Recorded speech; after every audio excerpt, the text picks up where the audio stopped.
Hello，大家好，我是 Fellow 先生，也就是明俊。很快的，今天又来到 Podcast 的第14集。那么在开始之前，先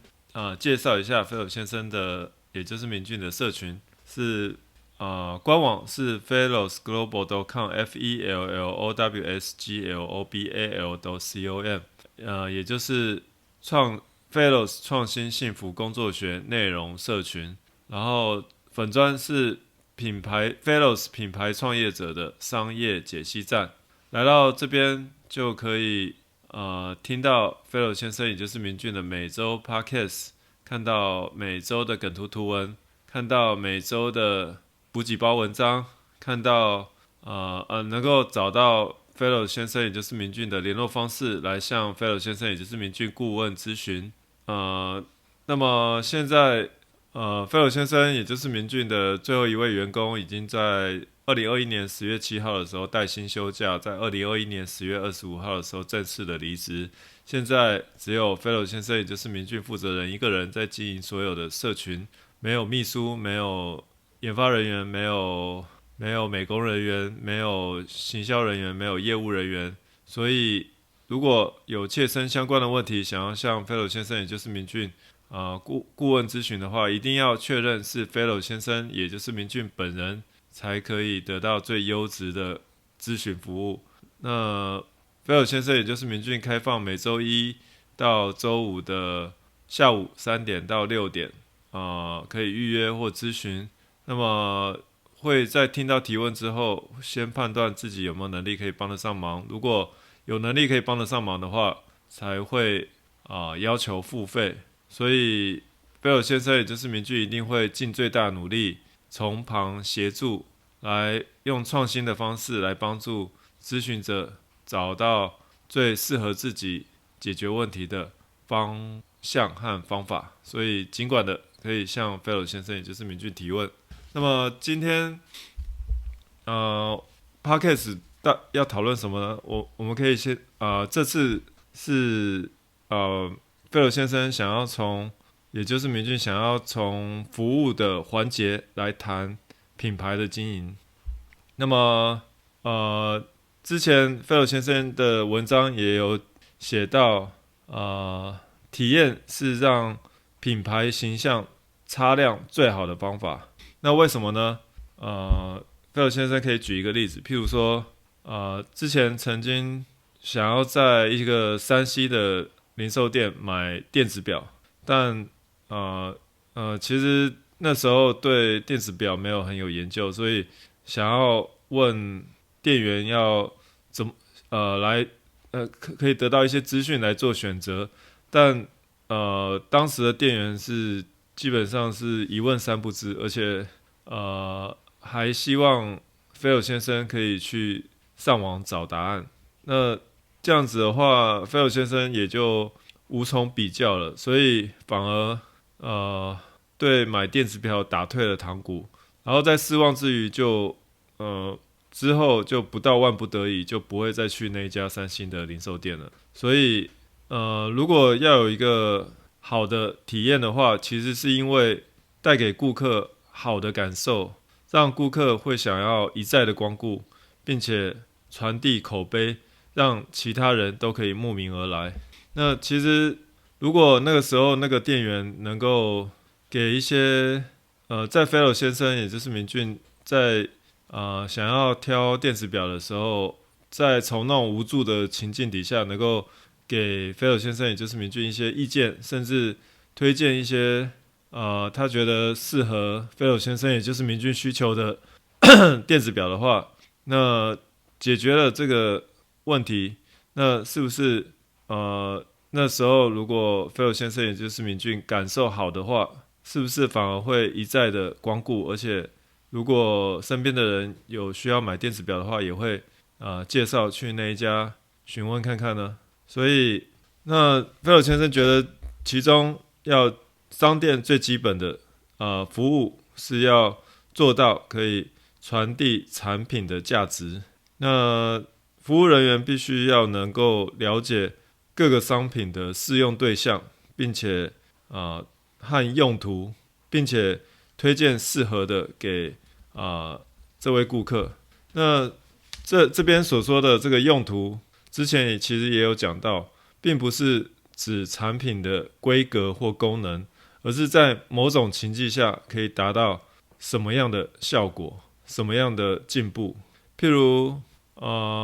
像之前很久以前 iPod 它有一个标语，像可以放1000首歌在口袋里，然后 Johnson 它的健身魔镜也标榜的可以把健身房带回家，这些都有达到传递产品价值的，都有达到传递产品的价值。那除了传递产品价值以外，就是要能够传递整体的品牌价值。譬如说，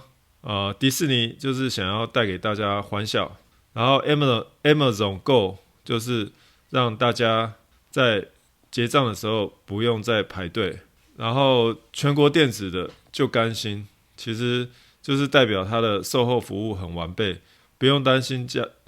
家电坏了没有人可以维修。那这些都是一些最基本而且其实在网络时代，大家都忽略掉了一个顾客服务的方法。那其实顾客服务不见得是为了要卖东西而为了要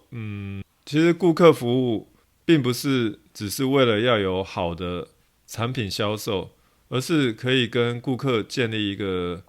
比较长久的关系。就像刚才菲尔先生讲的，就是要能够让顾客能够有一个好的感受、好的体验，然后一而再、再而三的想要光顾这间店，甚至介绍其他的朋友来，这样才是真正服务可以做到最好的方式。那另外，如果可以再搭配一些对顾客的基本教学的话，那这个体验会大大的不同。譬如说，有些服饰店会教一些入门的穿搭，譬如说产品琳琅满目，它要怎么选择才是在特定的情境，譬如说要去宴会，或者是要上班，或者是上学，或者是逛街，要有什么样的穿搭是最好的方式。那如果那位服务人员能够在当下能够给一些好的建议的话，那也是很好的方式。然后餐厅有的时候也会讲一些菜色的搭配，譬如说介绍红酒能够搭配什么是最美味的呢？那有些服务人员可能，有些商店、有些餐厅的服务人员可能会推荐，红酒可以搭配 cheese。那有些人他不知道的时候，他就学到了一些新的知识，然后也可以有一个可以享受到美味。那这样子的话，其实也会增加他在光顾那个餐厅的频率。然后书店也可以依照顾客的需求来介绍或推荐某些适合的书。譬如说，有些人喜欢看小说，譬如说菲尔先生喜欢看气管类的小说，那是不是他可能就会介绍一些譬如说像可能会介绍一些慈禧护润，或者是高德拉特的一些书，让顾客知道，然后譬如说某种类型的书，其实可以看什么，这些也都不错。那这样其实也会增加顾客的觉得增加他们好的体验，不用花时间再去像无头苍蝇的话，一直去在网络上或者是在书店里面去搜寻。那这样子的话，其实不但可以增加书的销售，也可以让顾客可以减少浪费时间的感受。所以那我们现在就来从茶饮店来探讨一下，譬如说，菲尔先生觉得，像现在其实大部分的茶饮店都有外带，但菲尔先生觉得可以再增设一个品牌大使来强化品牌的形象，因为其实菲尔先生之前在想要点茶的时候，因为其实很多茶都琳琅满目，就可能大概知道有一些茶饮店的特点，譬如说有些是着重在它的茶叶，有些着重在它的譬如说跟水果的结合，然后有些是譬如说纯鲜萃的，不管是各种茶饮店，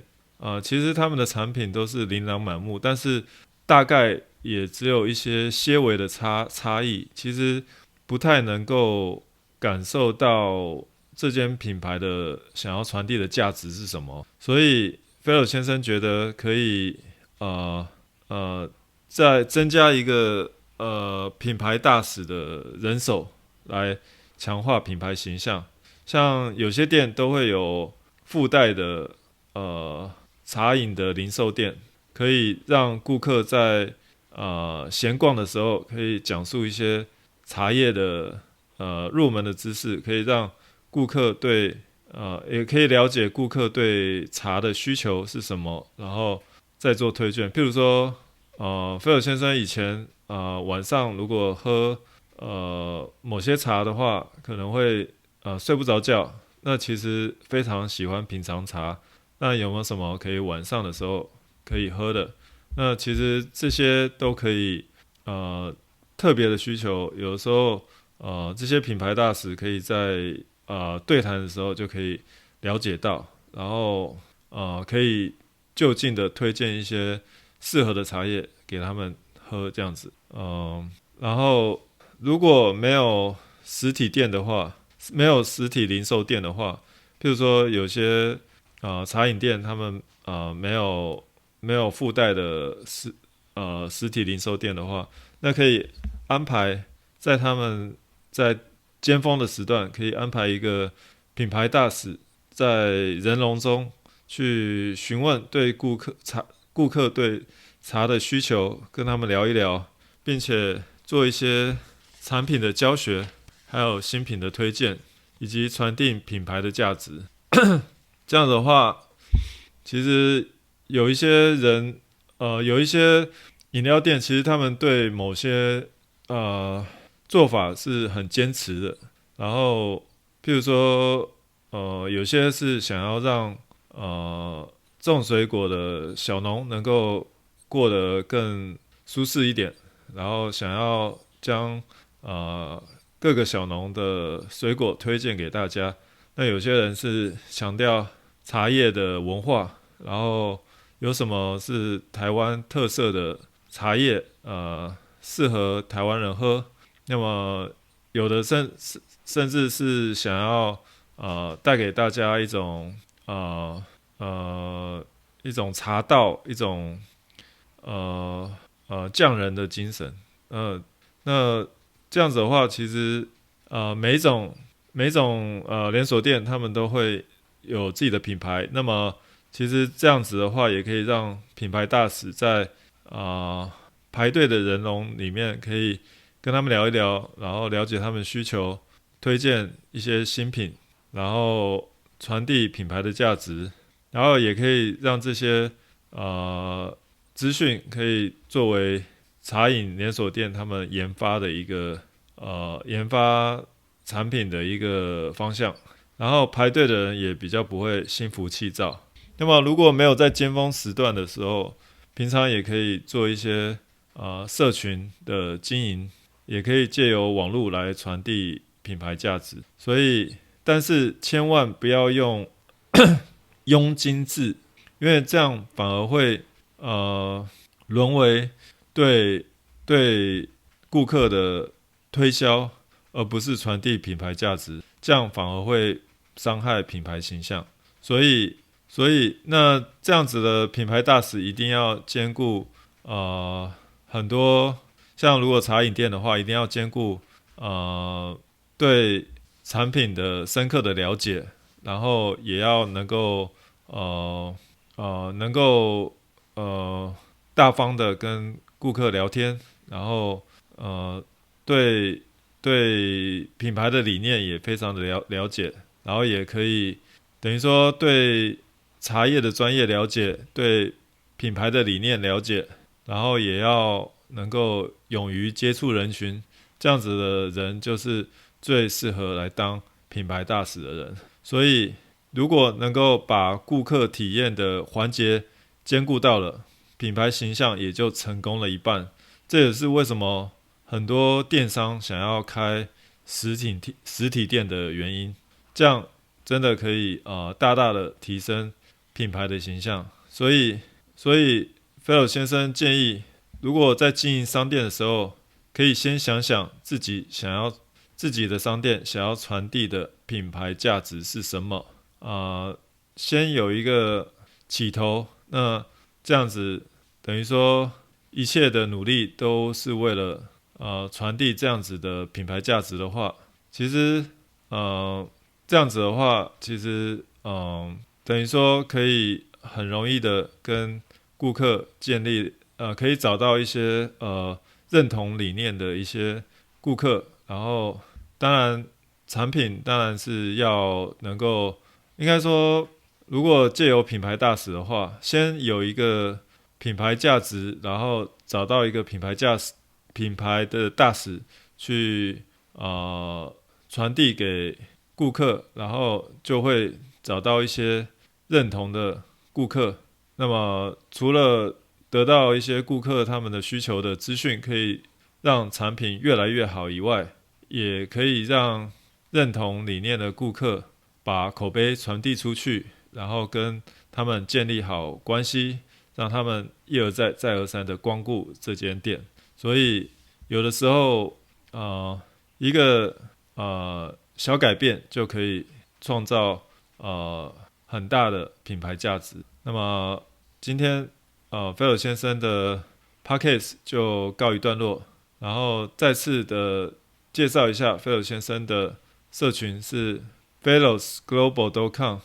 官网是 fellowsglobal.com fellowsglobal fellows 创新幸福工作学内容社群，粉专是品牌创业者商业解析站。那么菲尔先生也就是明俊会开放每周一到周五的下午3点到6点